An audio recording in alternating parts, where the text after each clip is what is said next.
Olá, pessoal, tudo bem com vocês? Boa tarde.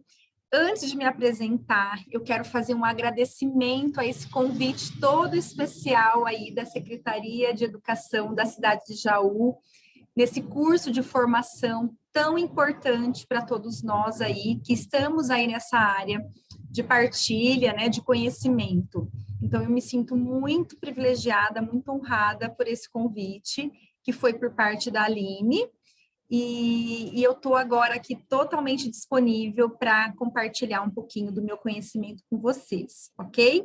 Bom, falando um pouquinho de mim, meu nome é Patrícia, tá? Eu sou psicóloga clínica infanto-juvenil e também sou neuropsicóloga clínica. Eu trabalho, né, com crianças e adolescentes e pais nessa área do desenvolvimento infantil. Então, para mim, eu me sinto muito, assim, muito confortável falar sobre um assunto que está aí no meu dia a dia, na minha prática clínica. Sou formada desde 2005 pela Universidade do Sagrado Coração, aqui na cidade de Bauru, e de lá para cá, sempre atuando, né, tanto na parte, né, no primeiro momento da minha vida, eu atuei na área organizacional. E aí, mas a minha paixão sempre foi clínica, sempre foi lidar aí com pacientes, com os pais, trabalhar também com a educação, inclusive sou também docente de pós-graduação, ok?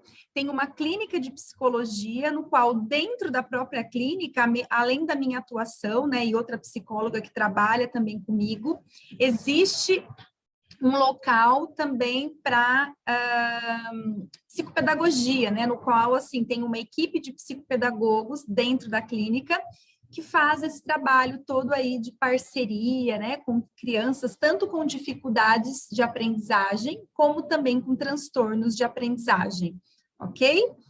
Então, vamos lá, pessoal. Tenho 2 filhos também, gosto de colocar, né, um de 11 anos e um de 14 anos, e vamos ao que interessa, vamos compartilhar um pouquinho com vocês aí do que eu preparei. Espero que vocês aprendam um pouquinho. O legal é que às vezes a gente já até conhece, né? Mas a gente ouvindo, sabe aquela coisa de que o cérebro, né, por ser plástico, né, a gente tem aí uma plasticidade cerebral, a gente vai sempre reforçando os nossos conhecimentos, e isso que é o legal da vida.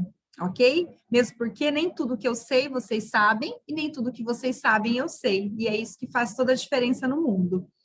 Vamos lá.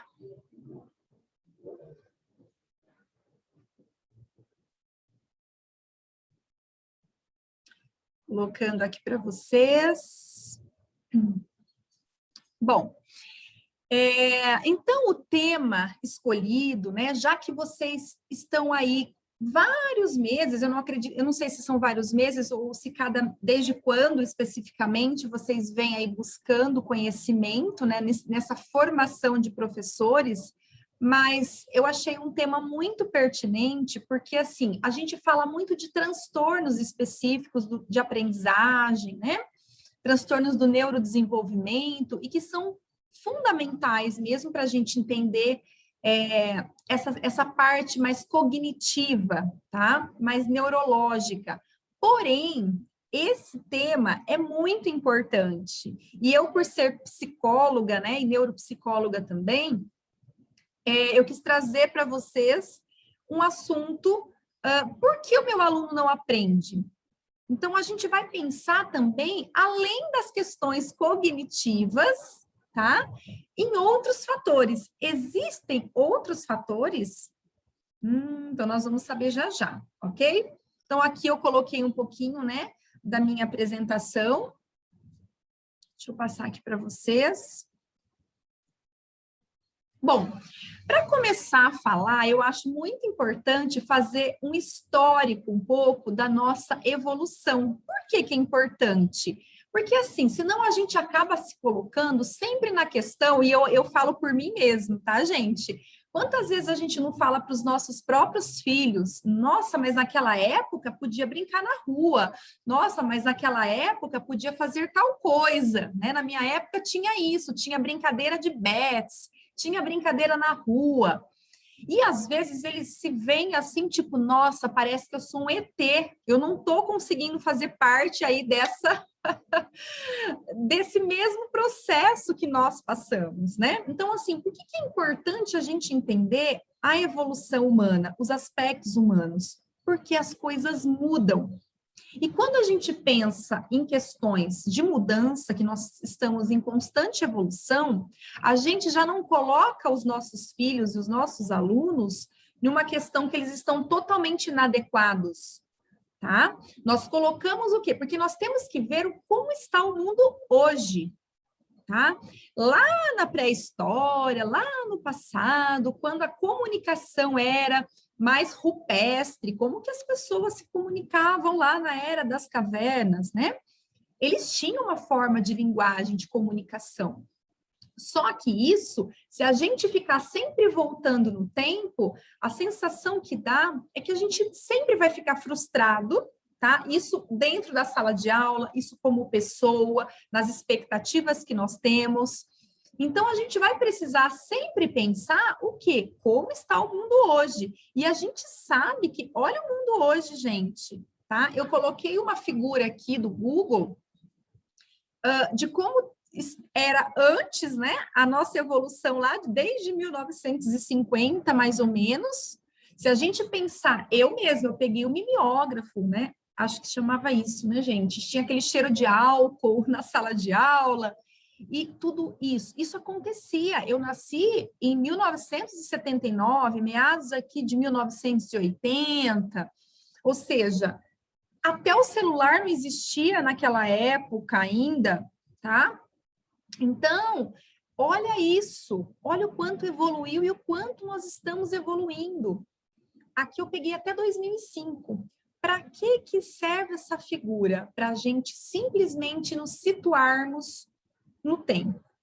Para a gente não ficar sempre nessa questão de voltar de repente, achar que sempre o passado foi melhor do que o que é hoje. É claro que em todas as situações da nossa vida, a gente vai ter perdas e ganho.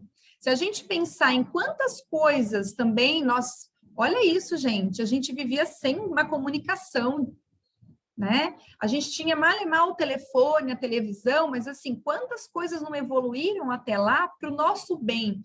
Quantas questões tecnológicas informatizadas foram positivas para a gente, para a medicina, para a ciência, tá? Para a educação. Olha isso, se a gente não tivesse todo esse aparato de hoje, certamente muitas escolas, né, a gente não teria nem esse acesso à socialização, a comunicação. Então, eu já começo a promover aí, de uma certa forma, um olhar diferenciado para o nosso hoje, tá? Sempre vai ter o quê? Perdas e ganhos. Se eu fico muito nessa era digital, é claro que eu vou perder o social, o lado humano, e isso a gente precisa resgatar, isso é possível resgatar. Mas se a gente olhar para essa linha do tempo, a gente vai ver que o mundo evoluiu e a gente não vai ter mais possibilidade, a gente não vai ter mais como ficar sempre ensinando da mesma forma como éramos ensinados aí na nossa época, ok? Isso acredito que faça sentido, né?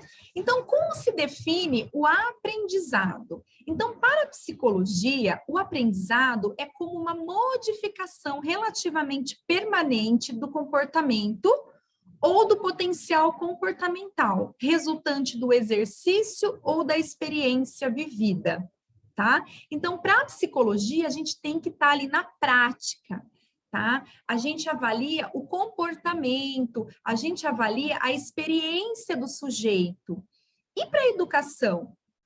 Para a educação, o aprendizado refere-se muito mais à aquisição de conhecimentos no âmbito das salas de aula, à aquisição de habilidades práticas ou técnicas, principalmente aquelas relacionadas à vida profissional, ou ainda a aquisição e incorporação de novos conhecimentos visando a sua reutilização funcional. Parece-nos, de fato, que a grande maioria das abordagens pedagógicas e dos questionamentos dela dizem respeito à ordem cognitiva. Tá, né? Isso eu retirei do livro, né, do Daniel Chabot e Michel Chabot, de 2005. E é um livro muito interessante que fala sobre a pedagogia emocional. Então, se a gente pensar nesses aspectos, a educação, vamos pensar na linha do tempo do slide anterior, né? Eu vi até recentemente professores colocando em redes sociais, né, que na educação se ensina o quê? Matemática, português, química, ciências, etc. Ensina as disciplinas, não era assim? E hoje nós sabemos que o quê? Não adianta a gente só ficar na área técnica, na área apenas, focar ali apenas no conhecimento, como eu disse para você, conhecimento é como se fosse assim, é o base, é o alicerce do nosso dia a dia, né? A gente precisa ter conhecimento para desenvolver, eu preciso conhecer alguma coisa para falar aqui para você, senão não faz sentido, não é assim? Mas só isso hoje não basta mais, entende? Não significa que dentro das escolas nós precisamos ficar ensinando o tempo todo boa convivência, as emoções, o tempo todo. Não, a gente sabe que existe sim todo ali uma generalização, assim, vários aspectos que a gente precisa desenvolver. Então, a gente tem aí a BNCC, a gente tem aí toda uma estrutura por trás que vai fazer com que a pessoa, né, o aluno, precisa aprender daquela forma, né, com aqueles conhecimentos, buscando aqueles conhecimentos, por exemplo, matemáticos. Eu preciso aprender certas estruturas da matemática, eu preciso aprender certas estruturas da geografia, eu preciso aprender esse conhecimento mais básico, porque isso também ajuda eu me comunicar com o mundo, tá? Certo, mas isso somente hoje mais não basta. E a gente vai vendo à medida que eu vou avançando os slides. Portanto, será que a aprendizagem, então, é essencialmente cognitiva? Se eu estivesse presencialmente aí com vocês, eu faria essa pergunta para vocês e gostaria de ouvir um pouco mais, mas aqui não é possível. Então, vamos lá, tá? Vou responder para você. Não. Realmente, hoje, nós não temos como pensar apenas na aprendizagem, ou seja, quando um aluno vem com uma dificuldade na sala de aula, ou na nossa clínica mesmo, né? Porque a gente sabe que tem muitos psicopedagogos, pedagogos também, enfim, várias áreas aí, tanto da saúde como da educação. A gente, quando o aluno não está aprendendo, automaticamente, o que vem na nossa cabeça? Ele tem alguma coisa, um problema, tá? Isso de uma forma bem, sabe, gente, bem leve, tá, para vocês. Mas a gente vem aí, porque nosso cérebro, ele é interpretativo, nós interpretamos situações, mesmo que a gente não queira, tá? Imagina vocês, eu aqui, a mesma coisa que eu estou enxergando, eu preciso enxergar para falar para vocês, eu preciso ouvir alguma coisa, que nem, por exemplo, eu estou ouvindo lá fora ruídos, o ar que está aqui na clínica, né? O ar-condicionado. Eu preciso de todos esses estímulos, eu preciso de atenção para estar focado aqui, senão eu fico toda hora dispersa, ok? Da mesma forma que o cérebro, ele pensa, ele interpreta, só que ele não filtra, tá? A gente não tem como essa capacidade de filtrar o que a gente ouve. A gente ouve tudo. Se eu não quiser ouvir, eu vou ter que tapar os meus ouvidos, ok? Ou eu vou ter aí uma dificuldade específica nesta região, ok? Mas tudo nós somos interpretativos. Então, gente, quando vem a primeira coisa, quando o aluno não está aprendendo, automaticamente a gente vai pelo caminho cognitivo, ou seja, ele deve ter alguma dificuldade aí de pensar, será que ele tem aí uma inteligência significativa? Será, o que está acontecendo? Então, a gente interpreta, tá? Porém, a gente sabe, olha aí, eu coloquei para vocês alguns tipos de competências que nós precisamos ter, inclusive, para aprender, né? Então, seriam elas as cognitivas, que estão associadas ao saber, e ao conhecimento. Então, para eu aprender, eu preciso conhecer. Se eu não conheço, por exemplo, né, o que é esse celular, como que eu vou dar um nome para ele se eu não conheço? Vamos pensar numa palavra que a gente nunca ouviu falar, tá? Daralalalala. Eu não consigo construir uma imagem se eu não tenho um conhecimento. Então, o conhecimento é importante, tá? Mas, às vezes, o conhecimento, ele precisa vir de várias maneiras. Às vezes, a pessoa, né, o aluno, ele não aprende porque ele não sabe, ele não tem uma inteligência. Às vezes, ele não conhece o que é. Então, é importante, muitas vezes, a gente ter esse cuidado de mostrar. Por isso que, desde pequenininho, eu vou mostrar para a criança, né? Mesmo que ela não saiba falar, que ela não saiba ainda se comunicar, mas você vai mostrando o que cada coisa é. Então, olha, isso é um copo, isso é um celular, estou aqui, ó, um batom, entende? De uma forma bem assim, simples, tá? Então, a gente precisa mostrar, porque às vezes ele não conhece porque não mostraram para ele.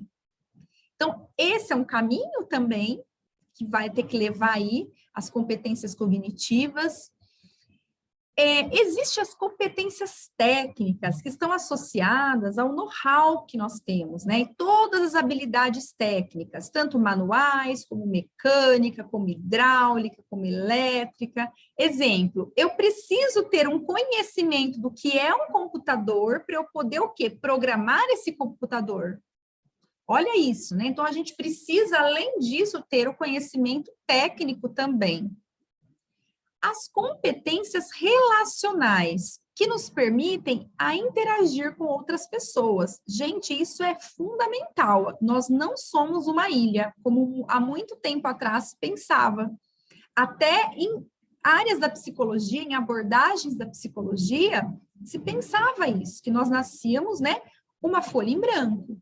E isso cai por terra, porque nós carregamos aí, nós herdamos cargas genéticas, nós herdamos as nossas próprias, né? A gente tem aí carregamos as nossas próprias personalidades, nós temos aí o nosso temperamento, nós temos a parte ambiental, que também determina muito, e é um ponto crucial aí, talvez muito maior do que o genético, isso o estudo já vem mostrando, tá? Então, nós não somos uma ilha, nós temos sim que nos relacionarmos, tá? Principalmente pensando em crianças com seus pares.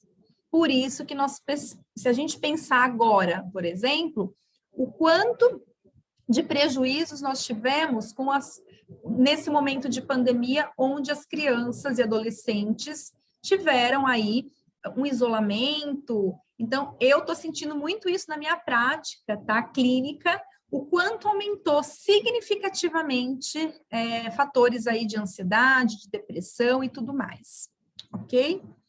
E as competências emocionais, que nos permitem sentir as coisas, experimentar as emoções e reagir a elas. Então, hoje, gente, nós precisamos, né, o profissional da educação, o profissional seja da educação, da saúde, em qualquer das áreas, na empresa, nós precisamos, mais do que nunca, falar sobre esse principal item, que são as competências emocionais, e que a gente, muitas vezes, deixava lá, certo? Escondidinho. Deixava lá guardadinho. E hoje nós sabemos que isso é muito importante. Mesmo porque eu trouxe um cérebro aqui para vocês, tá? Para demonstrar. Mesmo porque esse cérebro, que também era visto antigamente, antes de estudar as ciências, as neurociências, esse mesmo cérebro também era visto localizado, ou seja, o lóbulo frontal, o lobo parietal, o occipital, o temporal, ou seja, esse cérebro, né, esses cientistas que estudavam, né, na época, né, pesquisadores, eles acreditavam que era algo localizadinho, ou seja, aqui, a mesma coisa aqui, você precisa ter um tipo de competência, ok? Cognitiva nessa região, técnica na outra, emocional na outra, só que hoje a gente sabe já que não existe apenas uma localização. É importante ser localizado? Sim, por quê? Porque a gente sabe que a área frontal, por exemplo, é responsável pelo nosso planejamento, pela nossa organização, e às vezes uma queda, né, uma batida forte nessa região vai ter impactos, né? Por quê? Porque você sabe que ela tem ainda uma localização específica. Nós sabemos que, por exemplo, para 95% das pessoas, a linguagem se localiza no lado esquerdo do cérebro, tá? E algumas pessoas, o lado direito. Então, é importante a gente ter todo esse conhecimento técnico, esse conhecimento aí da localização cerebral, só que hoje a gente sabe que eles se conectam o tempo todo. É como eu disse para vocês, para eu dar uma aula como eu estou dando agora, por exemplo, eu preciso estar atenta, eu preciso ter uma visão que capta essa informação, tá? Para mostrar para o meu cérebro, vamos dizer assim, ele está mostrando para o meu cérebro que eu preciso, dali eu preciso fazer uma conexão para a linguagem, que eu preciso fazer uma conexão para o frontal, para prestar atenção, para ter planejamento, organização, para não me perder nas informações. Então, gente, e também tem a emoção envolvida. Por quê? Porque se eu não tiver um pouquinho de ansiedade, se eu não tiver um pouquinho dessa adrenalina, eu não aceitaria, às vezes, uma situação como essa, eu deixaria de fazer coisas. Então, a emoção e esse estímulo, então, a minha emoção para a ansiedade do bem, ela me faz fazer coisas, ela me faz o quê? Agir, tá? Se eu tiver um pouquinho de medo, claro, né? Se eu tenho um pouquinho de medo, eu tenho aí a condição de olhar para o lado esquerdo, direito e saber se eu vou atravessar uma rua. Então, gente, essa inter-relação hoje cerebral, ela é fundamental. Por quê? Porque hoje a gente sabe que as emoções que eram um pouco vistas assim como segundo plano, hoje elas estão aqui, olha, protegidinhas, intercaladas, interconectadas e são fundamentais, inclusive numa sala de aula, tá bom? Bom, então, os efeitos nocivos sobre o lobo frontal, que é esse daqui, né? Nossa testa, mais ou menos, nessa região, tá? E o nosso sistema límbico. Nós sabemos que o nosso cérebro emocional, ele é totalmente irracional, tá? A gente percebe muito isso, pessoas que falam assim, eu ajo muito pela emoção. Eu acredito que vocês já ouviram muito essa frase, né? Eu ajo muito pela emoção. Ou seja, eu não penso. Quando uma pessoa é muito emocional, por que as crianças pequenininhas, elas são muito emocionais? Porque elas não têm a capacidade ainda evoluída de pensar como nós. E se um adulto também não tem essa capacidade, isso significa patologia, tá? Porque é aquela história, quando a gente é pequenininho, nós temos ainda por que a criança chora muito? Ela quer um doce, eu quero alguma coisa agora. Alguém pega um lápis da mão dela na sala de aula, ela chora, ela faz birra, porque esse emocional está muito lá em cima, porque ela nasce, né? E já vem as emoções totalmente aí para poder. Quem vai ensinar a regular somos nós, adultos, tá? E à medida desse amadurecimento, ela também vai se regulando desde que ela seja uma criança, vamos dizer, dita como típica, ok? Normal, tá? Eu não gosto muito desse termo normal, porque eu falo, quem é normal hoje, né? Todos nós temos as nossas dificuldades, mas a gente precisa aí entender que nós estamos falando aqui hoje especificamente de questões mais típicas, ok? Por que uma criança não aprende? Que nós vamos aí seguir nos slides posteriores, tá? Então, esse nosso sistema, esse nosso cérebro que é emocional, ele é irracional, ele não pensa. E à medida que você vai crescendo, que a criança ela vai se desenvolvendo, ela vai tendo, sim, tá? A capacidade de se regular, desde que ela teve um bom ambiente para regular isso. E o ambiente, eu falo, não é só pai e mãe, né? Às vezes a gente vai se regular com o tio, com uma avó, com uma babá, com um professor. Às vezes, a família pode ser assim, por isso que eu falo, às vezes a família é desestruturada de uma certa forma, mas se tiver um cuidador, uma pessoa que faça diferença na vida dessa criança, desse adolescente, isso já é um ponto positivo, isso é um ponto muito fundamental aí. Por quê? Porque alguém tem que estar, de uma certa forma, equilibrado. E às vezes nem sempre são as pessoas que cuidam dessa criança diretamente, tá?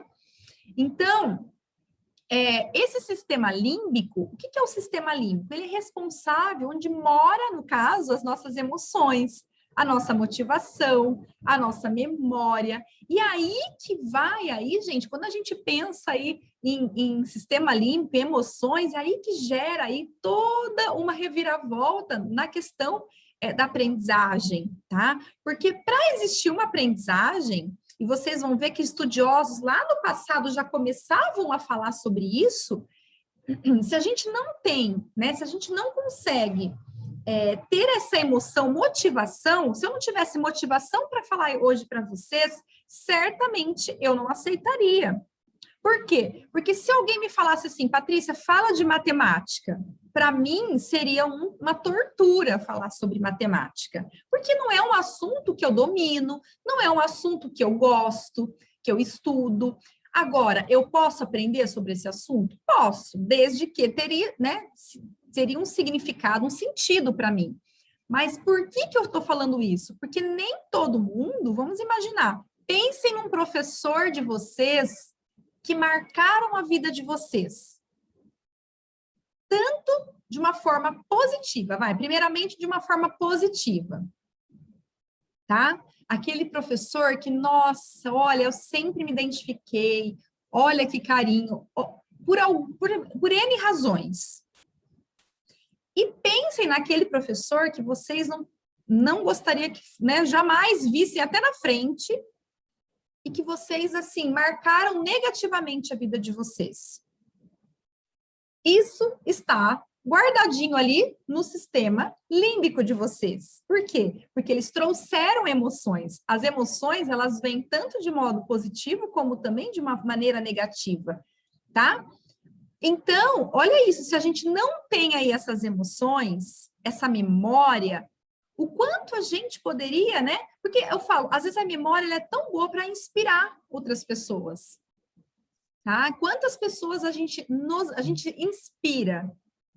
A gente fala, eu gostaria, nossa, olha, um dia eu quero ser como ela. Não como inveja, né, gente? Não é nesse sentido, mas a gente precisa pensar que nós também temos as emoções da inspiração. Então, que professor eu estou sendo também?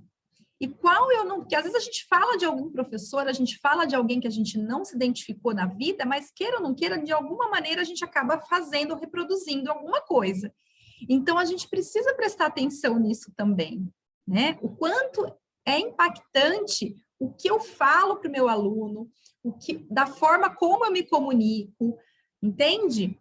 E isso tem todo um significado. A amígdala, tá? A amígdala, ela é responsável pelo medo, tá? É o que sinaliza sobre os perigos da nossa vida, né? Ela que sinaliza os perigos. Então, por exemplo, se chegar aqui, neste momento, na minha sala, um leão raivoso, feroz, o que vem na hora? É meio instintivo, a gente pensa muito rápido, tá? Eu vou correr dele, né? Eu vou fugir dele ou eu vou enfrentar ele? Será que enfrentar vai ser uma maneira positiva diante de um leão? Então, é esse processo aí, essa diferença, essa amígdala que faz com que a gente, né? Deixa eu ver o que eu vou fazer. Eu vou subir em cima da mesa, eu vou me trancar no banheiro, eu vou ficar quietinha, ele vai me dar uma reação, tá? E também é a amígdala que faz com que a gente evite falar algo impensado.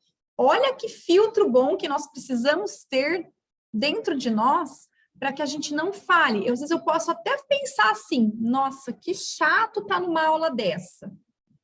Tá? Eu posso pensar, porque lembra que o cérebro é interpretativo, que eu falei para vocês, né? Então ele vai interpretar, ele vai julgar. Mas se eu tenho uma consciência que tá tudo bem, que eu, ó, pera lá, não vou poder falar isso abertamente para todo mundo, né? Então, às vezes eu evito falar algo, puxa, tá muito chato isso daqui. Eu posso me comunicar de uma forma mais assertiva, mas não talvez grosseira, entende? Isso é a amígdala que faz. E a amígdala também, como eu falo dos medos, gente, principalmente quando a criança está passando ou adolescente por alguma dificuldade, que nós vamos ver mais à frente, isso é como se fosse assim, ela vai sinalizar, ela vai suar. E aí, quando você está numa situação semelhante, né, como se ela visse aversiva, como aversiva, isso vai fazer com que ela também não consiga aprender. Porque vamos imaginar, gente, quando nós estamos muito ansiosos, estamos com medo. Imagine que alguém assim, alguém aqui, por exemplo, não gosta de falar em público. Imagina que eu pego o microfone agora, tá? E falo assim, fulana, fala agora sobre isso. Entende? Então, o que isso vai me gerar? Vai me gerar uma ansiedade, um medo. E automaticamente, eu vou querer evitar, eu vou querer sair dessa situação. Quando uma criança ou um adolescente, ou até nós adultos, estamos passando por uma situação aqui, dessa forma, como que a gente consegue se concentrar? Como que a gente consegue aprender de uma maneira assertiva, positiva, que vai reter aí o aprendizado? Tá? Porque o aprendizado, ele vai requerer habilidades nossas de motivação, vai requerer de nós algo assim que é de dentro para fora, entende? E se eu já me sinalizo como algo que eu estou com medo, como que vai ter um impacto, né? Como que eu vou aprender? A gente se desconcentra, a gente não consegue, a gente paralisa, ok? Então, quando há uma paralisação, isso sim pode ser um indício de que essa pessoa precisa de uma ajuda extra também, ok? Bom, por que tudo isso? Porque a função do nosso sistema nervoso, ela é nada mais do que adaptação ao indivíduo, tá? Então, assim, se a gente pensar que o nosso sistema nervoso, ele é feito, né, a função dele é sobrevivência. Por que quando a gente está com frio, olha aí, eu coloquei uma figurinha de um frio, né? Por que a gente sabe que a gente tem que se proteger? Né? Então, assim, vamos imaginar, nem sempre as crianças, elas têm essa noção. Por quê? Porque elas são muito emocionais ainda, né? Mas, à medida que vai crescendo, né? Às vezes os pais falam, mas, leva roupa. Quantas vezes a gente não ouve dos nossos pais, né? Leva roupa, tá frio. E elas, né? De repente, não entendem toda essa complexidade, ok? Então, o nosso sistema nervoso, ele é integrado, né? Existe uma integração, uma coordenação e uma comunicação das informações corporais, tanto de fatores externos, então assim, eu estou com frio, e internos. Então, há todo um sistema nervoso aqui se comunicando o tempo todo para trazer aí uma informação, tá? Então, há uma constante comunicação sensorial, motora e visceral. Então, isso para explicar um pouquinho a questão do cérebro, né, do sistema nervoso central, que a função dele, então, nada mais é do que a adaptação, sobrevivência. Ele não filtra, mas ele quer realmente a todo custo. Porque quando a gente pensa lá naqueles programas, sabe aqueles programas tipo No Limite, né? Quantas pessoas aí comiam coisas que de repente você falava assim, mas jamais eu comeria isso. Por quê? Porque a gente sabe que a função do nosso sistema nervoso é sobrevivência.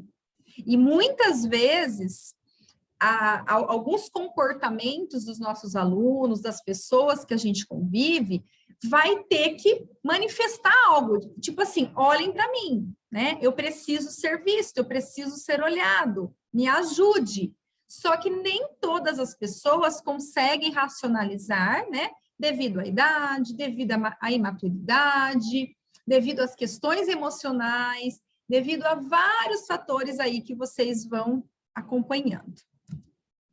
Bom, então, quando eu falei para vocês que estudiosos lá no passado já vinham aí falando, pesquisando sobre a teoria do afeto e das emoções, nós estamos falando da teoria de Vallon, de Henri Vallon, que foi um médico e psicólogo francês, tá?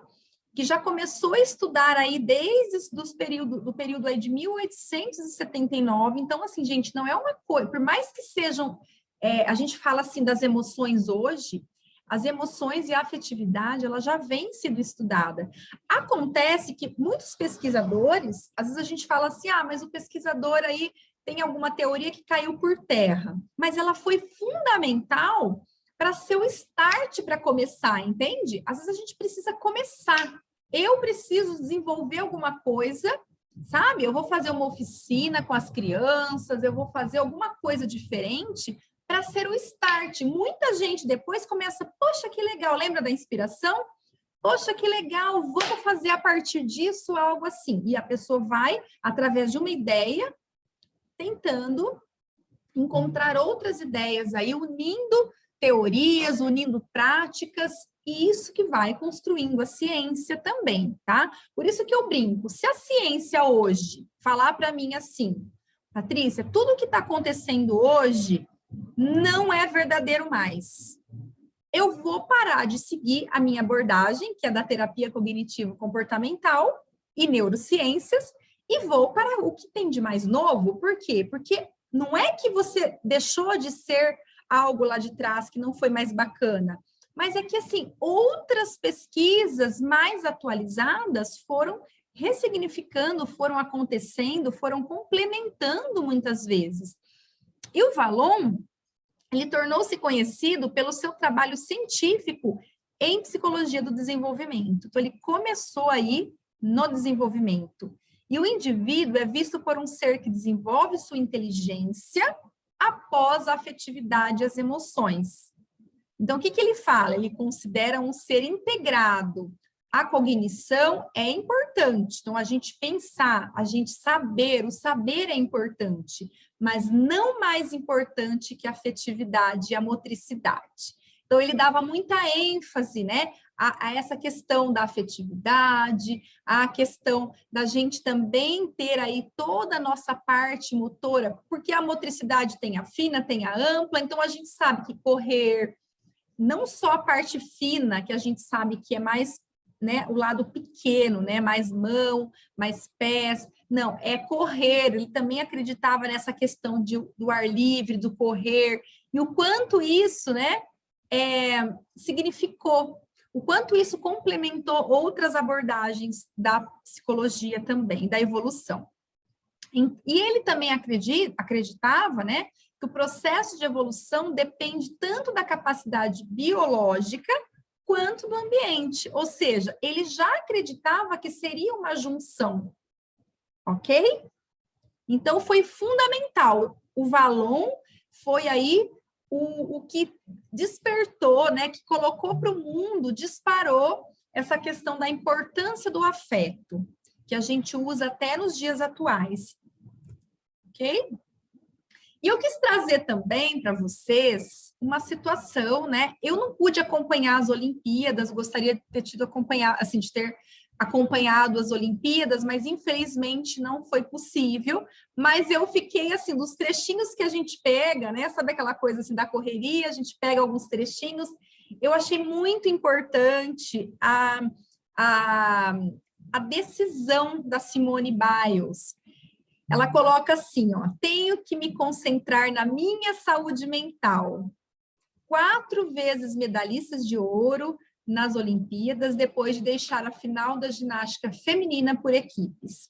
Então, quem acompanhou sabe que, né, a estrela americana da ginástica artística, Simone Biles, citou o fenômeno da perda de noção de espaço, chamado twists, para explicar sua desistência. Ao abordar sua saúde mental, a ginasta falou dos twists, fenômeno conhecido no mundo da ginástica, que também pode afetar os jogadores de golfe, whips. De repente, o corpo do atleta não responde mais a ele mesmo, e suas referências desaparecem. Uma espécie de desconexão que leva à desorientação. Pressão, estresse, ansiedade podem favorecer o surgimento desses twists. Simone Biles, que conquistou 5 medalhas olímpicas no Rio, falou da pressão que sofre há meses, o ano do confinamento, o adiamento dos jogos, fatores que abalaram muito no início. Ou seja, gente, olha que interessante, né? E que prudente da parte dela saber, porque vocês imaginam, ela tinha todo o conhecimento, né? Lembra do conhecimento? Todo o conhecimento, o saber, ela tinha toda a parte técnica, conhecia todos os passos, como dar, né? Ou seja, já foi campeã olímpica quantas vezes? E aí, de repente, numa das situações de prova, ela percebeu que ela se desconectou, ela não tinha noção do controle do corpo, para vocês verem o quanto o estresse ele é capaz aí de impactar severamente as nossas vidas, tá? Então, ela foi muito prudente, desistiu aí da prova em equipe e falou da importância da saúde mental, o que mais, assim, a gente percebeu aí nesses momentos de pandemia, né, gente? Então, assim, a gente pode ter todo o conhecimento, a gente pode ter muita coisa na nossa vida técnica, eu posso ser o must, mas se a gente não tiver aí uma saúde emocional, de nada adianta, ok? O que tudo isso tem a ver com aprendizagem? Olha isso, né, gente? O que tudo isso tem a ver com aprendizagem? Tudo a ver com aprendizagem. E aí, eu vou fazer um exercício prático, eu não estou aqui, né? A gente não está online, ao vivo, mas eu gostaria que vocês fizessem junto comigo neste momento, ok? Vamos imaginar que nós estamos juntos aqui. Então, imagine que você não conheça nada de golfe. Não conhece nada. Um dia, você resolve interessar pelo esporte com o objetivo de se tornar um excelente jogador. De repente, você resolve se interessar. Pesquisaria a respeito, compraria livros, aprenderia os métodos, todos os truques, olharia, né, outras pessoas fazendo, acompanharia outros jogadores, outros atletas, não é assim que a gente faz? A gente tem que ter aí também algumas inspirações. Se tornaria um especialista no assunto. Ótimo. Aí a perguntinha, né? Esse conhecimento garante que você seja um bom jogador? Né? E aí? Do que mais você precisa? E aí, gente? Vamos pensar. O que mais você precisaria ter? Porque às vezes a gente pensa, o conhecimento é importante? Claro que é. Mas vocês lembram na época lá de trás que faziam a gente decorar tabuadas? A gente decorava. Não decorava? Nossa, eu lembro eu ralava para decorar, ainda mais a matemática. Decorava e ficava lá no meu quarto. Só que passava-se um tempo, eu nem sabia mais. Por quê? Porque aquilo não fazia sentido para mim. Né? E o que tudo isso tem a ver? Com essa frasezinha lá em amarelo, aqui embaixo. Pare de pensar. Comece a sentir. Pare de pensar. Comece a sentir. Se a gente sente, a gente consegue aprender. Por quê? Porque eu não preciso decorar, eu não preciso ter o tempo todo, sabe? Eu preciso ficar o tempo todo só no cognitivo. razão, razão, razão, razão, razão. A gente precisa sair da casinha um pouquinho e a gente tem que ver o que vai fazer sentido. O que faz sentido para os meus alunos? E aí é um desafio enorme, porque cada um aprende de uma forma, né? Mas se a gente não pensar assim, eu preciso sentir. Porque quando a gente está estudando alguma coisa que é motivador para a gente, que faz sentido para a gente às vezes passa horas que a gente não consegue a gente nem vê a hora passar, não é assim? E quando é algo, nossa, muito difícil, pensa lá, ler o manual de instrução para mim é terrível. Eu compro alguma coisa, sei lá, um computador, tem que ir para instalar. Meu Deus, ler aquilo para mim é aversivo. Eu mando para meu marido. Agora, se é um livro de psicologia, de neuropsicologia, de artigo, eu amo. Tá? Por quê? Porque aquilo, às vezes eu posso não ter tempo suficiente, aí eu vou ter que fracionar meu tempo. Mas aquilo faz sentido para mim. Eu começo até a imaginar, olha que bacana, nossa, está fazendo sentido, olha isso mesmo. Não é assim, gente? Então, quando a gente vai por esse caminho, já é um exercício para a nossa vida, tá? Que às vezes a gente tem uma dificuldade ali na sala de aula, mas será que vamos olhar para as minhas questões primeiro também? Vamos olhar se eu não estou querendo colocar aquele aluno primeiro na caixinha minha, porque para mim, eu amo matemática, exemplo. E aí eu acho que aquilo é interessante. Você quer ver uma coisa muito interessante que acontece até comigo na clínica? E eu sempre tenho que me policiar. Existem jogos que eu me identifico muito mais. Eu acho mais dinâmico, porque eu sou dinâmica, eu gosto de jogo mais dinâmico, mais vivencial, uma coisa mais lúdica. Tem crianças e adolescentes que já não gostam desse tipo de jogo, né? Que são crianças que gostam de jogos mais calmos, um joguinho mais light, tá? E assim, por exemplo, eu adoro o jogo de mímica. Mas tem gente que já adora, por exemplo, o Ligue 4. Entende? Eu adoro o bate-bate. Não sei se vocês conhecem o bate-bate, né? Mas coloque aí na internet. É muito bacana. Tá? Que dá para você trabalhar a memória com ele, dá para você trabalhar também a questão de atenção. E ele é dinâmico. Você avalia comportamento de frustração e tudo mais. Então, assim, eu tenho uma tendência a gostar de alguns jogos. Só que, assim, às vezes, eu trago achando que é todo, né? De repente, aquela criança, não gosto desse, não quero esse. Então, isso ensina a gente também. Porque será que eu estou ensinando da maneira que essa criança consegue aprender? Ou que é motivador para ela?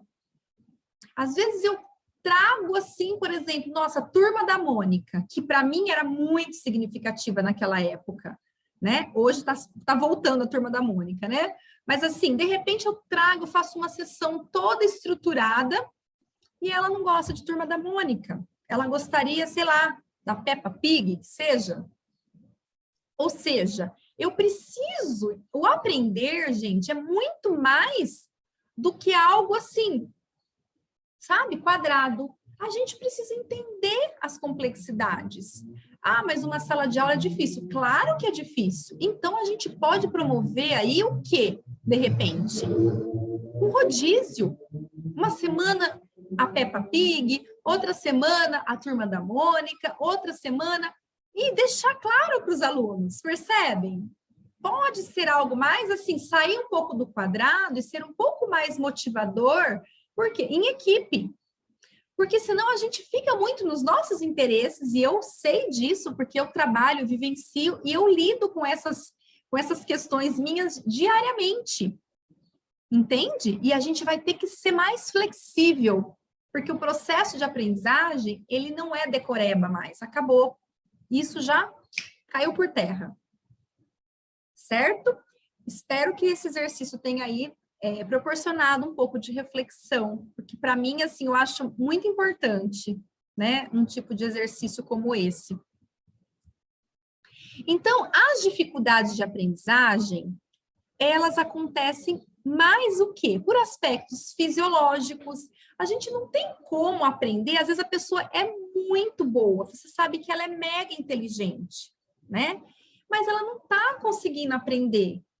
E eu não estou focando aqui nos transtornos de aprendizagem, tá, gente? Nos transtornos do neurodesenvolvimento, tá? Porque vocês aprenderam, vocês tiveram várias aulas que eu fiquei sabendo, né? Sobre TDAH, sobre altas habilidades, sobre outros transtornos, e que agora o que eu estou trazendo aqui para vocês é mais questões assim, de pessoas que têm aí toda a condição de aprender, tá? Mas não está conseguindo aprender naquele momento. Então, será que a gente não está falando sobre uma dificuldade e não de um transtorno?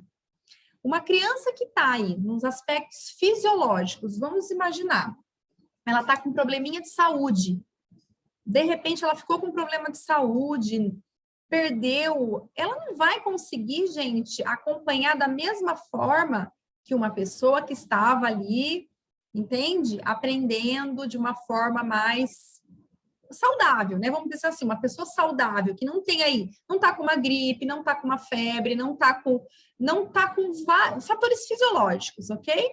Doencinhas fisiológicas. Ela vai ter dificuldade para aprender também. Os aspectos emocionais, eu vou falar em outro slide especificamente sobre ele, tá? Também não vai aprender de uma forma significativa. Os aspectos motivacionais, como eu disse para você, porque muitas vezes a criança, ela pode ser boa em várias áreas, mas às vezes na matemática, em robótica, em física, ela não vai bem. E às vezes a família, assim, a gente cobra, né? Tem essa cobrança por parte da família, por parte da escola. Então a gente tem que tomar cuidado, a gente não vai ser bom em tudo, e tudo bem, né? Eu falo que assim, a gente tem que aprender o que é, porque às vezes também a gente tem uma Ferrari dentro de casa. Eu brinco que assim, é até uma confissão minha, tá? Eu lembro muito bem na minha época de escola que eu conversava muito. Eu era falante, eu sempre fui uma pessoa muito comunicativa, né? Participava de tudo na escola, sempre gostei. E nas reuniões, eu lembro muito bem que as professoras falavam para minha mãe: nossa, a Patrícia, ela é uma excelente aluna, ela não me dá problema, mas ela fala muito. E às vezes a minha mãe chegava em casa e falava assim, ao invés da minha mãe me dar castigo, como muitos dão, a minha mãe falava assim: Patrícia, né, dá uma maneirada, né? Eu sei que pode atrapalhar, eu sei que você fala, né, filha? Eu sei que você fala bem, que você fala bastante, mas dá uma maneirada, né? Por você mesmo, né? Pelos alunos. Nesse sentido, mas ela não me dava castigo. Talvez se ela me desse tanto castigo, talvez eu não estaria falando aqui para vocês. Por quê? Porque iam tolir, iam cortar as minhas asas, entende? Então, não estou dizendo que pode ser uma bagunça na sala de aula, do jeito nenhum. Mas, assim, na época, não tinha, assim, não tinha muita estrutura, né? O que vai fazer? De repente, me colocando para uma monitoria, me colocando para fazer alguma coisa assim, sabe? Mais auxiliando o professor, entende? Talvez seria bacana. E eu tive esse suporte na minha casa, não tive na minha escola. Entende? A minha escola foi o quê? Não, para, tá? Não estou dizendo que a escola foi ruim, porque eu imagino uma sala de aula hoje com 30 alunos, todo mundo falando, não é isso, mas vamos promover, vamos sair da caixinha e vamos promover um olhar para aquele grupo de alunos que, de repente, tem aí uma comunicação maior, ou aquele aluno que, por exemplo, é o contrário, é mais tímido, entende? Então, deixa o mais tímido, talvez, que tenha aí um bom desenvolvimento na escrita, de repente, para escrever um pouco mais, e o outro fala, que é mais comunicativo, apresenta, ou, de repente, dá oportunidade para aquele que é mais tímido e gradativamente, até ele chegar um pouquinho mais, avançar um pouco mais, porque senão a gente fica muito assim, sabe, taxativo. Todo mundo tem que fazer tal coisa igual, né? Apresentar igual. Não pode falar, ou pode falar. Então, a gente tem que, assim, dentro de equipes, nós precisamos fazer de tudo para que a gente o quê? Extraia, né, o melhor.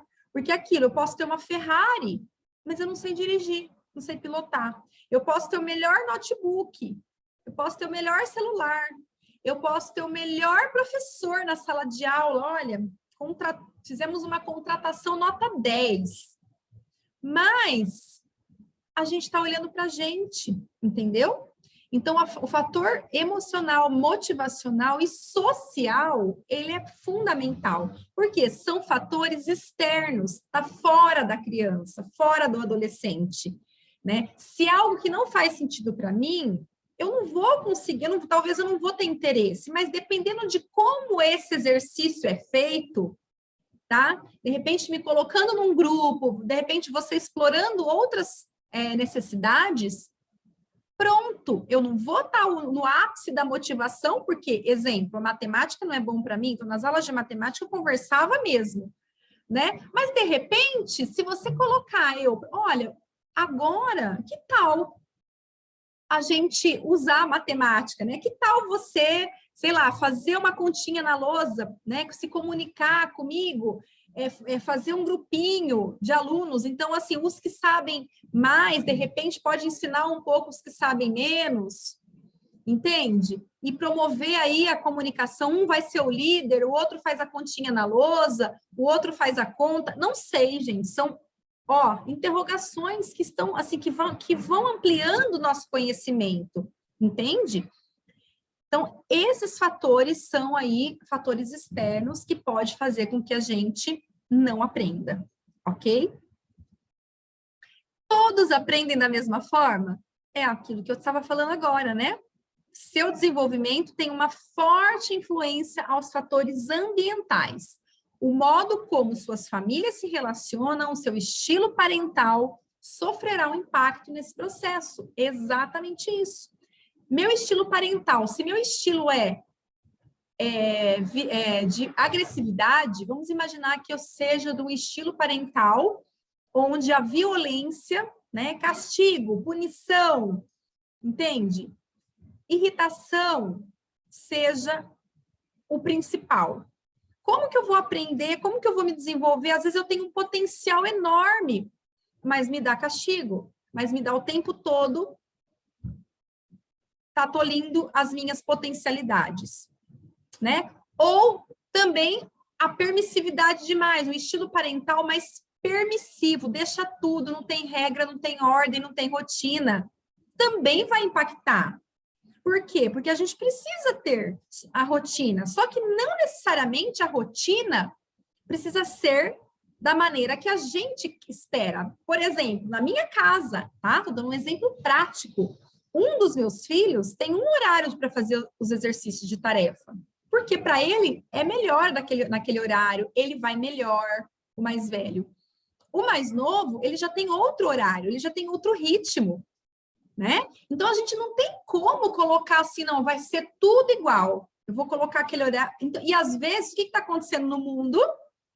Às vezes, a gente não tem aí o tempo para oferecer, e aí a gente tem que colocar do nosso jeito. Só que aí, colocar do nosso jeito vai ter um impacto. Vai causar uma briga, vai causar um choro, às vezes, vai causar algo mais difícil de lidar. Porque a gente está colocando as nossas preferências à frente do que aquela criança, aquele adolescente pode oferecer. Entende? Então, assim, isso são questões que a gente vai precisar rever ao longo da nossa caminhada, porque senão a gente sempre vai fazer do nosso jeito. Eu vou escolher o meu jogo que eu gosto, eu vou escolher a comida sempre que eu gosto e eu vou desconsiderar todos os outros, tá? Isso também vale para aprendizagem. Eu estou acostumada com sempre aqueles mesmos exercícios, daquela mesma forma, daquele mesmo jeito. E se eu continuar desse jeito, vai ser difícil no mundo que mudou, né? A gente viu lá no passado, no primeiro slide, para agora. Então, assim, a gente vai ter que ser muito criativo, gente. E isso eu falo porque eu sofro muito dentro da clínica. Se eu fizer só jogos e não tiver um nada eletrônico, entende? Mas, claro, com objetivos específicos e não em excesso, talvez a gente não tenha aí o desenvolvimento, o aprendizado que eu espero. E que as famílias também querem, né, que essa criança tenha esse desenvolvimento. Então, é preciso investigar os aspectos emocionais e comportamentais. Por exemplo, quando iniciou a frequência, imagine lá que uma criança não está conseguindo aprender. A gente vai precisar entender, mas quando que ela começou a não aprender? O que aconteceu? Será? Quando que acontece? Em que aulas? É aula de matemática? É aula de português? Quais são? A maioria ela vai bem? Então, quer dizer que a gente não está falando, a gente está falando de uma dificuldade específica daquela criança, né? Quais os ambientes? Será que em casa também? Será que na escola? Será que no social? Né? A gente vai precisar investigar isso também. Investigar os aspectos psicossomáticos, ou seja, né? A gente vai precisar ver como que essa criança ela sempre fica doentinha, como que é? Né? Ela está sempre faltando quando ela fica doente, muito doente, porque a gente tem aí uma ideia perante a sala, né? Então, assim, os pares dessa criança, desse adolescente, a gente percebe por que ela vem aí se somatizando, tendo aí mais questões aí fisiológicas também. Investigar o ambiente familiar, a rotina dessa criança. Muitas vezes, gente, uma rotina, uma sugestão para os pais de uma rotina já melhora muito o aprendizado, tá? Separação. Às vezes os pais se separam e não avisam os filhos que vão se separar. E aí, tudo isso, sabe, vai aparecendo no ambiente e vai levando para a escola, vai ser levado para a escola. Brigas em casa. Às vezes a gente fala, gente, briga não se deve fazer perto de criança e adolescente, eles são esponjinhas. Isso tornam eles vulneráveis. Eles pensam que, poxa, a qualquer momento, se acontece isso com os pais, né? Eu digo até na questão da separação, né? Acontece uma separação, quem garante que eles também não vão se separar de mim? Então, assim, claro que assim, a separação ela é importante quando o casal não dá certo, quando o casal tem muitas brigas, porque aí os impactos emocionais naquela criança, naquele adolescente, são maiores do que se eles tivessem, né? É melhor eles separarem do que eles estarem juntos. Só que precisa ser avisado, precisa ser comunicado, porque isso atrapalha o aprendizado, tá? Perdas. Às vezes a criança perde um cachorrinho, perde alguém da família, um avô, um amiguinho. Gente, isso também dificulta. Quem que vai ter capacidade de se concentrar diante de uma perda? O nascimento de irmãos, isso acontece muito também, né? A criança tende a regredir. Então, isso também é importante, passar por todo esse processo, mostrando, inserindo essa criança nesse desenvolvimento aí, nesse nascimento, tá? Mudanças, então tem crianças que, por exemplo, mudam de escola, mudam de cidade, mudam de horário, perde-se alguns amigos. Então, tudo isso para adaptar novamente, que a gente sabe que o nosso sistema nervoso, o nosso cérebro, ele é adaptável, mas ele precisa de um tempo. Às vezes, a gente precisa encaminhar para uma psicoterapia, para uma avaliação, né, psicológica, ou até, dependendo dos casos, neuropsicológica, para fazer com que a gente entenda algumas questões. Porque a gente não adianta a gente só pensar se a gente está todo esse emocional aí abalado, sem saber, entende? As crianças precisam de previsibilidade, de saber o que vai acontecer. Mesmo, não adianta poupar as crianças nesse sentido, porque elas vão interpretando a maneira delas, ao modo delas, e isso atrapalha muito, ok? Deixem-as seguras.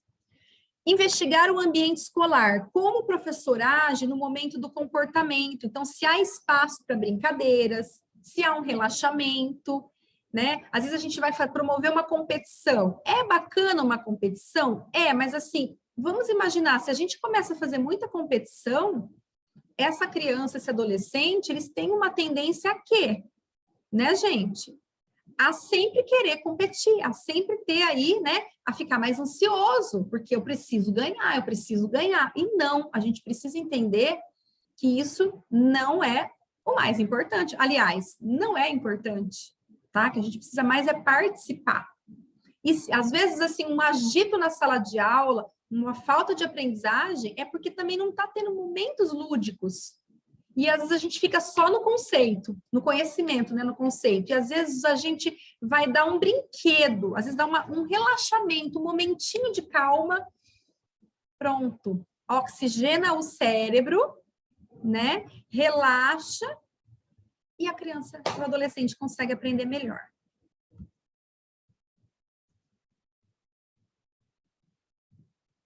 Então, os fatores protetivos para que ocorram a aprendizagem. O que que protege? Boa estimulação do ambiente, né? Então, a gente já falou sobre isso. Habilidades cognitivas preservadas, que claro que é importante, né, gente? Nós não vamos desconsiderar o que a gente sabe, mas também fatores emocionais também tem que estar bom. Motivação do aluno, fatores culturais, porque a gente sabe também que cada cultura aí tem as suas questões, uma pedagogia de qualidade, né? Então não adianta a gente exigir do aluno se eu, na minha prática, também não inovo. Nível socioeconômico. Então a gente sabe também que quanto maior a vulnerabilidade, mais difícil é essa questão da aprendizagem. Isso não sou eu que estou falando, tá, gente? Isso é científico. Tanto que se a gente for aplicar testes específicos para crianças, as tabelas normativas, tanto de crianças como de crianças de escola pública e crianças de escola particular, elas são diferentes. Por quê? Porque a escola particular, ela tem uma tendência a puxar mais, entende? Então, a gente tem aí os fatores também de aprendizagem aqui, protetivos, tá? E o processo de aprendizagem, então, ele se dá na construção da história do sujeito. Olha isso, gente. A primeira vez que a gente olha aqui vocês, o que que vocês veem? Que animal vocês veem? A primeira vez, primeiro contato aqui com esse slide. Certamente, alguns alunos viram um coelho. Olha o biquinho do coelho aqui, né? E as orelhas lá atrás. E alguns viram, desse lado de cá, um pato. Olha o bico do pato. E o que que isso significa? Tá? Que cada um aprende à sua maneira. Eu tenho meu ponto de vista. Então, como esse meu aluno aprende, ele gosta mais de ouvir. Eu, por exemplo, eu gosto de ouvir e anotando. Eu sou assim. Então, se eu vou fazer uma aula, eu vou estar participando de uma aula, eu gosto de anotar, porque depois esse registro da anotação me mantém mais assim, eu consigo reter, tá? Outras pessoas não aprendem. Às vezes o ouvir está captando, né? Então, a gente vai precisar descobrir um pouco mais. Às vezes, ele não tem a escrita boa, né? Às vezes, um aluno disléxico, que a gente já sabe que já tem aí, ou já foi feita intervenções. E aí, só que, olha, será que eu não tenho que colocar, né? Deixar ele falar para ver se ele vai, né? Do que ficar o tempo todo. É claro que esse registro é importante até para ele ter esse aprendizagem, né? Não deixar de fazer. Mas, assim, eu vou ter que considerar, talvez, muito mais a oralidade dele do que a escrita, né? E aí tem as salas de recursos para isso, e tem todo aí as leis que protegem, tá? Como ele desenvolve suas habilidades? Quais são suas estratégias compensatórias? Então, o que que ele faz para, né? Porque, assim, às vezes, aquele aluno, ele faz alguma coisa, né? Vamos imaginar que ele está ali na sala de aula e como ele não consegue copiar, ele para no meio. Então, de repente, ele pega lá o celular dele e começa a tirar foto. Será que isso ele não está servindo como uma estratégia para ele? Não sei se é possível, né? Tem muitas escolas que não estão deixando nem entrar com celular na sala de aula, tá? Mas assim, o que que ele faz para poder aprender? Porque às vezes daquela forma dele, ele não está conseguindo. Tem estratégia compensatória, que seria, na verdade, um mecanismo de defesa. Quais são os nossos mecanismos de defesa? Tem mecanismo de defesa bom e ruim. Então, às vezes, eu sou chamada lá na frente. Eu falo, ai, tia, tô com dor de barriga. E isso me ajuda, porque aí eu acabo não indo, né? Ou eu sou chamada lá na frente e eu vou, por quê? Porque eu sei que na escrita eu não sou muito bom, mas no oral eu sou bom, então eu vou. Só que a gente precisa descobrir o que que cada um tem como estratégia, como mecanismo de defesa. Quando a gente descobre um pouco isso no dia a dia da sala de aula, fica mais fácil para a gente conseguir o quê? Se aproximar mais do que da maneira como aquele aluno aprende. Para ele não ficar se esquivando todas as vezes, porque aí acaba sendo uma estratégia negativa, ok? Quais são suas potencialidades? O que que eles têm de bom, gente? A gente está muito na dificuldade ainda. A gente precisa o quê? Falar o que é bom numa reunião de pais, a gente precisa falar o que é bom no atendimento clínico, né? E a gente tem que realmente treinar o nosso olhar como pais, como profissionais, a olhar também essas potencialidades, senão a gente fica só no quê, né? Nesse quadrado. Então, a dica, né? Investigue seus pensamentos e busque o autoconhecimento. Então, é outro exercício aqui com vocês, né? Como foi a primeira vez em sala de aula? Como foi a primeira vez que vocês entraram numa sala de aula? Como foi? Quais foram as suas expectativas? Que professor que vocês achavam que vocês seriam? Que alunos vocês achavam que vocês receberiam? Né? É importante a gente fazer esse exercício de autorreflexão, de autoconhecimento, de investigar os nossos pensamentos. Você manifesta amor pelo ensino e pela sua disciplina? Será que a gente manifesta o mesmo amor lá de trás, quando a gente começou? Ou a gente tem uma tendência aí a... já, né? Vamos levar para empurrar com a barriga, tá? Você tem interesse pela sala de aula? Ou pela clínica, né? Quem é psicopedagogo, de repente algo clínico. Você se adapta às mudanças? Gente, quem foi professor nesse período aí de pandemia e conseguiu se adaptar, certamente aí vai até o final da vida. Que a gente teve que correr muito atrás aí do prejuízo, né? E aprender muita coisa. Mas a gente é capaz. Você é inovador? É importante isso, né, gente? A gente ter essa capacidade de inovar, de pensar fora da caixa. Você percebe o estado emocional do seu aluno e o seu? De repente, a gente coloca muitas coisas no outro, e de repente, será que não sou eu que não vim muito bem hoje? E tudo bem, de repente, eu não sou assim, eu estou assim, tá? Consegue manter-se calmo diante de situações estressantes? Né? De repente, a gente usa muito do grito, da fala, do falar, né? E, de repente, uma simples plaquinha, silêncio, faça um silêncio, fica quietinho, espera o aluno olhar para vocês, você está ali com a plaquinha. Será que, de repente, isso não é mais assertivo do que a gente se desgastar totalmente? Né? Consegue ser otimista perante as situações? É claro, gente, que ninguém está sendo aqui irrealista, falso, né? Eu estou sendo, olha, só pense positivo que tudo vai dar certo. Não, não é isso. A gente tem que ser otimista, a gente tem que ter esperança, que não que a gente vai mudar todo mundo, mas se a gente conseguir mudar a vida de uma pessoa, de um ser humano, a gente já vai ter, olha, a missão aqui cumprida, né, nessa nossa terra. Porque esse é meu propósito. Eu não estou aqui para ninguém ficar aplaudindo, para ninguém achar que eu sou a melhor, que eu sou a mais, do jeito nenhum. Isso não tem sentido, isso não traz significado. O significado, ele é quando a gente consegue partilhar e alguém, principalmente, consegue olhar para a gente e falar assim, olha, eu me inspirei em você. pelo que você me ensinou, pelo seu aprendizado, pelo jeito que você olhou para mim, pelo jeito que você me compreendeu naquele dia. Não tem as pessoas que nos ajudam, gente? Quanta gente não ajuda a gente quando a gente mais, né? Quando a gente mais precisa. E tem aquelas pessoas que a gente até espera e às vezes é o professor. É o professor. Certo, gente?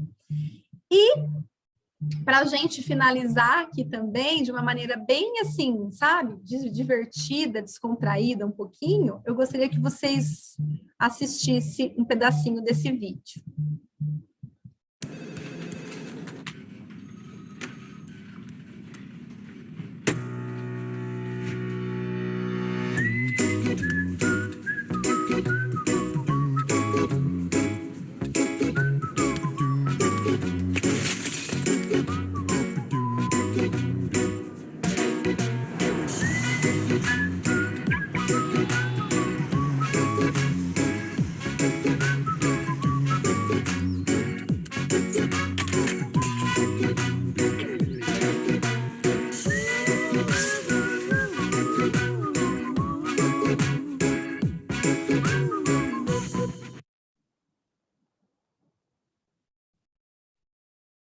Esse é um trechinho, né, para mostrar o quanto a gente precisa, às vezes, tornar a nossa jornada leve, porque ela tá tão pesada, né, gente? A gente carrega tantos fardos, tantas dores, e eu não tô querendo, de repente, né, falar, olha, não olhe para a dor. Muito pelo contrário, a gente tem que sofrer quando a gente for ter que sofrer mesmo. Então, assim, uma situação de dor, olha como é importante as nossas emoções e fazer com que a gente sinta mesmo, entende? Mas muito mais do que isso, quando a gente está bem, vamos curtir cada momento, vamos agradecer cada momento e vamos partilhar, vamos olhar o nosso aluno da maneira como ele é, não a nossa maneira. E isso a gente pode fazer, né? Então, assim, para ele aprender, a gente tem que entender aí toda essa complexidade, às vezes até sugerir encaminhamento para uma ajuda. Mas antes disso, a gente precisa, assim, o que eu posso fazer? Porque senão a gente já vai sempre encaminhando, né? Como se, assim, o problema não fosse meu, a responsabilidade não fosse minha. E, às vezes, o nosso papel ali, como cuidador, como orientador, como educador, pode fazer toda a diferença. De repente, eu posso parar a minha aula em alguns minutos e fazer assim, ter todo um significado, fazer todo um sentido. Eu tenho que olhar para o meu aluno. E assim eu penso, sabe, gente? Então, eu quis dividir um pouquinho de vocês, né? Da minha experiência. Estou aqui com os meus dados pessoais aqui, né? Da minha profissão também. Tenho o meu Instagram, que eu deixei aqui para vocês, para quem quer me acompanhar. Eu sempre faço postagens lá diárias, à medida do possível, o meu contato. E eu espero, né, que essa formação tenha sido aí muito gratificante para vocês, para abrir aí mais portas aí para o conhecimento e para o emocional. Cuide da saúde mental de vocês. Com muito carinho, Patrícia. Até logo. Obrigada, gente.